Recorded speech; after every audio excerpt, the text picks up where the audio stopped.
Was Candace Parker, one of the all-time greats. She can be make an argument for GOAT as well at the college level.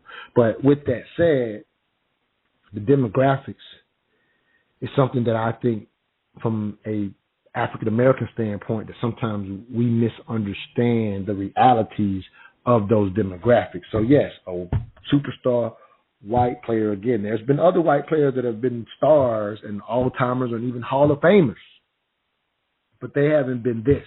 And when we say this, yes, she brings in a demographic who had been staying away, and just using it from a per number standpoint, none of us should be shocked that her showing up brings more of that 59% to the sport. That makes sense.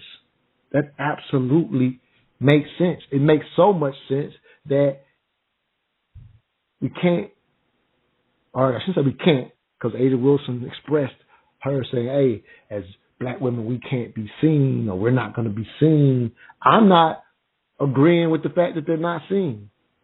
But the reason I am a fan of not only putting Caitlin Clark on the Olympic team, but the coverage ensures that the Asian Wilson gets seen. She's on a streak of 25 points and 10 rebounds that's never been done. I don't know if I would have known that if there wasn't the notoriety of what's happening with all the controversy surrounding Caitlin Clark, that I would even know Asia Wilson is killing the game. I know Angel Reese as a rookie is doing her thing. Promise you, I don't know any rookies from the previous decade. Because, again, I followed when my favorite players were in the WNBA. Since that time, I have not. Like the sisters that went on from the University of South Carolina last year that got beat in the Final Four by Caitlin Clark. Because of all this notoriety, I've taken the time out to see that the four of them are doing well in the WNBA. And it's because I took notice and ended up watching a documentary on the University of South Carolina.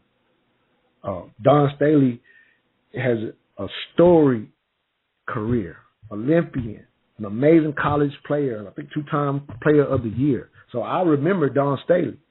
I think one of the callers called in, I think he was in Cali, highlighting the Lisa Leslie's, the Cheryl Swoops, and the Dawn Staley. So we remember that team, kind of like the first dream team. There is a WNBA team that a lot of us do remember when, in a sense, they went and got probably, that may have been that first of 7 straight Olympic gold medals, maybe. I don't know exactly what year that fell or whatever, but that team we do remember. There's a 30 up for 30 on that particular team, on where they are now and what they experienced and what they went through to win that gold medal and bring, I think it was women's USA basketball back to notoriety.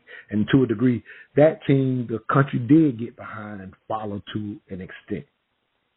So this is, again, I want the sisters to be noticed, and here is an amazing opportunity by taking advantage of this swoon. This swoon is no different than Tiger Woods bringing the rest of the African-American community to golf. It was a new demographic, and it brought numbers, and not only did Tiger Woods become the best player in the world and the highest paid player in the world, but it got all the golfers played. So that is still my argument. If we watch the WNBA float in anonymity for, I think I'm saying that word correctly, for 28 years now, haven't turned a profit, then it's not about just giving Caitlin Clark her due. It's about understanding that, yeah, she's tapped into a demographic that hasn't been watching, and it should be understood and, in my opinion, embraced to the point to where everybody can get paid, and we can now notice who all these other great players are. There are sisters in the game that should be noticed. I agree with that. I think it's a wrong approach not to understand here is a tsunami of eyes coming in. And if it was just white, then Michael Jordan doesn't overtake Bird's popularity. If it's that, you got to understand a transcendent star and recognize it for what it is. That's how Magic and Bird saves the NBA, and then Michael Jordan becomes a bigger star than both of them as a black man, and he catered to new eyes that the NBA hasn't seen. And I think you heard one cut said where the NBA at that time became as big, if not bigger, than the NFL during that time. So let's go to this break.